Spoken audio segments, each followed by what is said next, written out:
La commune de Djebonois n'est pas restée en marge de cette journée. À cette occasion, la Fondation Elafissou, organisation œuvrant pour le bien-être des populations, a axé la célébration sur le renforcement du leadership des épouses de chefs de village, de tribus et des femmes responsables d'associations dans la cité de la Tomate.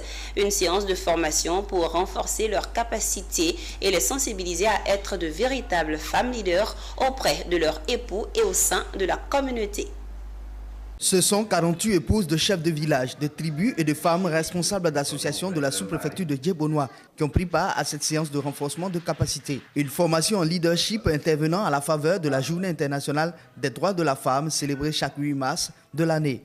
Un format de célébration voulu par la Fondation Elafissou pour amener ces femmes leaders à comprendre leur rôle capital auprès de leurs époux et membres d'associations dans la gestion de la communauté. Nous avons ciblé les femmes des chefs parce qu'elles représentent premièrement auprès de leur mari des conseillères, des actrices de paix et de cohésion.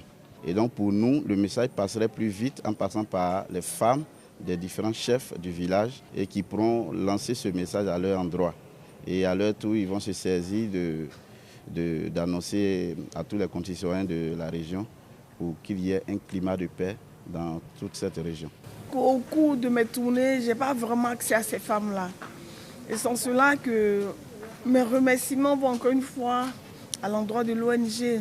L'un des thèmes de cette formation célébration de la femme a porté sur femmes, piliers de la cohésion sociale et du développement communautaire. Des outils ont été dispensés aux participantes pour leur permettre de mieux affirmer leur leadership féminin et leur autonomisation. Alors nous avons voulu bien faire comprendre aux femmes de Djebonois qu'elles occupent un rôle très important dans le développement de cette localité. On ne peut pas parler d'autonomisation sans parler d'organisation, sans parler de gestion financière, sans parler de gestion coopérative.